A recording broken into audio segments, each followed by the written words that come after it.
ಶಾಸಕ ರೇವಣ್ಣ ಕುಟುಂಬದ ಮೇಲೆ ಗಂಭೀರ ಆರೋಪವೊಂದು ಕೇಳಿ ಬಂದಿದೆ. ಸ್ವತಃ ಕಾರು ಚಾಲಕನನ್ನ ಕಿಡ್ನಾಪ್ ಮಾಡಿ ಹಲ್ಲೆ ಮಾಡಿದ್ದಾರೆ ಅನ್ನೋ ಆರೋಪ ಕೇಳಿ ಬಂದಿರುವಂತದ್ದು. ಸದ್ಯ ನನ್ನ ಜೊತೆ ದೂರುದಾರರಾಗಿರುವಂತಹ ಕಾರ್ತಿಕ್ ಅವರಿದ್ದಾರೆ.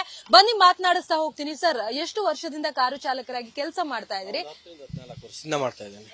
ಅದಾದ್ಮೇಲೆ ಏನಾಯ್ತು? ಯಾವಾಗ ಈ ತರ ಇಶ್ಯೂಸ್ ಸ್ಟಾರ್ಟ್ ಆಯ್ತು? ಮಾರ್ಚ್ ತಿಂಗಳಲ್ಲಿ ಆಗಿದ್ದು. ಅಲ್ಲಿ ತನಕ ಅವ್ರ ಹತ್ರನೇ ಡ್ರೈವರ್ ಆಗಿದ್ದೆ ನಾನು. ಮಾರ್ಚ್ ತಿಂಗಳಲ್ಲಿ ನನಗೆ ಅದಕ್ಕಿಂತ ಫಸ್ಟ್ ಒಂದ್ಸಲ ಕೇಳಿದ್ರು, ಬಟ್ ನಾನು ಕೊಡಲ್ಲ ಅಂತ ಹೇಳಿದ್ದೆ. ಅದಾದ್ಮೇಲೆ ಮಾರ್ಚ್ ಅಲ್ಲಿ ನಾನು ಕರ್ಕೊಂಡೋಗಿ ಮನೇಲಿ ಕೂಡ ಹಾಕೊಂಡು ಹೆರಾಸ್ಮೆಂಟ್ ಮಾಡಿ ಬರೆಸ್ಕೊಂಡಿದ್ರು. ಸರ್, ಮೊದಲು ಏನ್ ಡಿಮ್ಯಾಂಡ್ ಮಾಡಿದ್ರು? ಮತ್ತೆ ನಿಮ್ಮ ಜಾಗದ ಪೂಜೆಗೆ ಅವ್ರೇನನ್ನು ಕರೆಸ್ಕೊಂಡಿದ್ರಿ ನೀವು? ಅದಾದ್ಮೇಲೆ ಸ್ಟಾರ್ಟ್ ಆಯ್ತು ಅಂತ ಏನದು? ಹೌದು, ಅಂದ್ರೆ ಅವ್ರ ಮನೆಯವ್ರ ಜೊತೆ ನಾನು ತುಂಬಾ ಕ್ಲೋಸ್ ಆಗಿದ್ದೆ. ಯಾವತ್ತೂ ಅವರೇ ನನ್ನ ಡ್ರೈವರ್ ತರ ಏನ್ ಟ್ರೀಟ್ ಮಾಡಿರಲ್ಲ, ನಾನು ಅವ್ರ ಓನರ್ ತರ ಏನಿರಲಿಲ್ಲ, ತುಂಬಾ ಚೆನ್ನಾಗಿದ್ವಿ.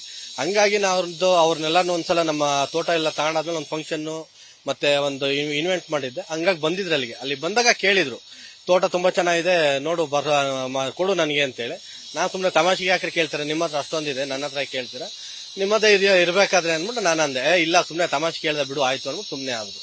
ಅದಾದ್ಮೇಲಿಂದ ಶುರುವಾಗಿರೋದು. ಅದೇನಂತಾರ ಜಮೀನು ಅಕ್ಕಪಕ್ಕ ಒಂದು 100 ರಿಂದ 120 ಎಕರೆ ಖಾಲಿ ಲ್ಯಾಂಡ್ ಇದೆ. ಅದು ಅಕ್ವೈರ್ ಮಾಡ್ಕೊಳಕೋಸ್ಕರ ಮಧ್ಯದಲ್ಲಿ ನಂದೊಂದೇ ತೋಟ ಇರೋದು. ಅಂದ್ರೆ ಅವ್ರ ಅಪೋಸ್ ಇರೋದು ನಾನು ಒಬ್ಬನೇ ಅಲ್ಲಿ. ಇವಾಗ ನಂದೊಂದು ಕ್ಲಿಯರ್ ಮಾಡ್ಕೊಂಡ್ರೆ ಅಷ್ಟು ಕವರ್ ಮಾಡ್ಕೋಬಹುದು ಅನ್ನೋ ಇಂಟೆನ್ಷನ್ ಅವ್ರದ್ದು.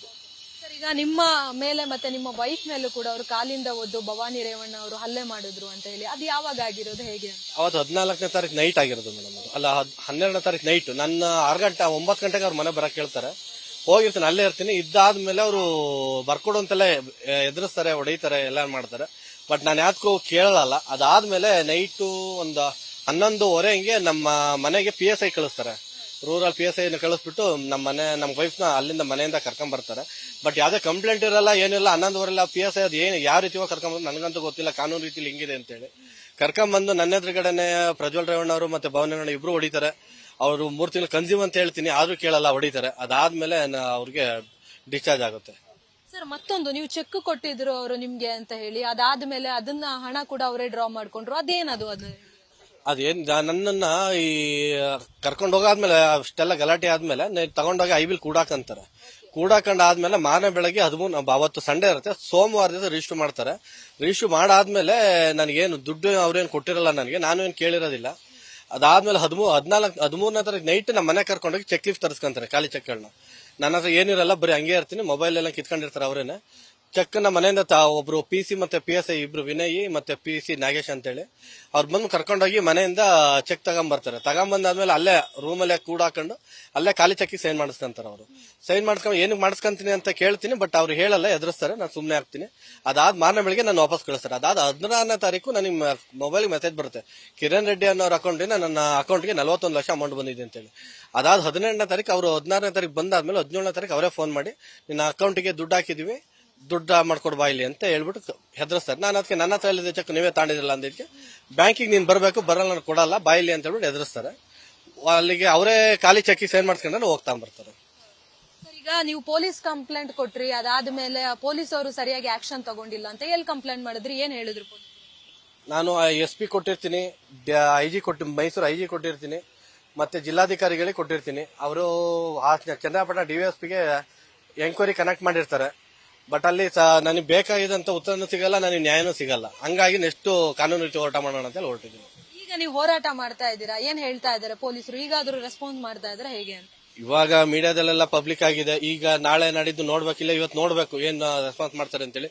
ಬಟ್ ನಾನು ಕೇಳೋದಿಷ್ಟೇ, ನನಗಾಗಿದೆ, ನಾನು ಹೋರಾಟ ಮಾಡ್ತೀನಿ ಅಂತ ಬಂದಿದ್ದೀನಿ. ಬೇರೆ ಯಾರಿಗೂ ಈ ತರ ಮಾಡಕ್ ಹೋಗ್ಬೇಡಿ.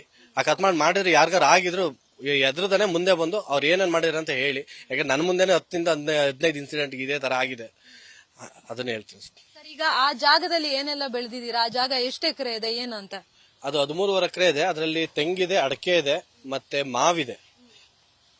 ಈಗ ನೀವು ಆ ಇವೆಂಟ್ ಮಾಡಾದ್ಮೇಲೆ ಅವರಿಗೆ ನಿಮ್ಮ ಹತ್ರ ಜಾಗ ಅಷ್ಟಿದೆ ಅಂತ ಗೊತ್ತಾಗಿದ್ದ, ಅದಕ್ಕಿಂತ ಮುಂಚೆ ಗೊತ್ತಿರ್ಲಿಲ್ವಾ ಏನು ಅಂತ? ಇಲ್ಲ, ಇವೆಂಟ್ ಮಾಡಾದ್ಮೇಲೆ ಗೊತ್ತಾಗಿದ್ದು. ನಾನು ತಗೊಂಡಿದ್ ಫಸ್ಟ್ ಪ್ರಾಪರ್ಟಿ ಅದು. ನಾನು ಕಷ್ಟಪಟ್ಟು ದುಡಿದು ಅಷ್ಟು ವರ್ಷಕ್ಕೆ ತಗೊಂಡಿದ್ ಫಸ್ಟ್ ಪ್ರಾಪರ್ಟಿ. ಅದು ತಗೊಂಡು ಆದ್ಮೇಲೆ ಅವ್ರಿಗೆ ನೋಡಿದ್ಮೇಲೆ, ತೋಟ ಅಲ್ಲ ನೋಡಿದ್ಮೇಲೆ ಅವ್ರು ತುಂಬಾ ಆಸೆ ಆಯ್ತು ಅನ್ನಿಸ್ಕೊಂತೀನಿ. ಸರ್, ಈಗ ತಗೊಂಡಾದ್ಮೇಲೆ ಅದು ಫಸ್ಟ್ ಇವೆಂಟ್ ಮಾಡಿರೋದ ಅಥವಾ ನೀವು ಅವಾಗ ತಾನೇ ತಗೊಂಡಿರೋದ? ಯಾವಾಗ ಪರ್ಚೇಸ್ ಮಾಡಿದ್ರಿ? ಅದು ಪರ್ಚೇಸ್ ಮಾಡಿ 1.5 year ಆಗಿದೆ. ತಗೊಂಡು ಒಂದು 2-3 months ಇವೆಂಟ್ ಮಾಡಿದ್ದು ನಾನು. ಇದಿಷ್ಟು ದೂರುದಾರ ಕಾರ್ತಿಕ್ ಅವರ ಮಾತು. ಅಂದ್ರೆ ಇದೇ ತರ ಸುಮಾರು 10-15 ಇನ್ಸಿಡೆಂಟ್ ಆಗಿದೆ. ನಾನ್ ಮುಂದೆ ಬಂದಿದ್ದೀನಿ, ಹೋರಾಟ ಮಾಡ್ತಾ ಇದ್ದೀನಿ, ಸದ್ಯಕ್ಕೆ ಹಿರಿಯ ಅಧಿಕಾರಿಗಳಿಗೂ ಕೂಡ ನಾನು ದೂರನ್ನ ಕೊಟ್ಟಿದ್ದೀನಿ ಅನ್ನೋ ಮಾತನ್ನ ಹೇಳ್ತಾ ಇದ್ದಾರೆ. ಕ್ಯಾಮ್ರಾ ಪರ್ಸನ್ ಮಂಜುನಾಥ್ ಹೊಸಕೋಟೆ ಜೊತೆ Ankita Rai, news fast, Bengaluru. News first ನಿರ್ಭೀತಿಯಿಂದ ನಿಮ್ಮ ಪರವಾಗಿ.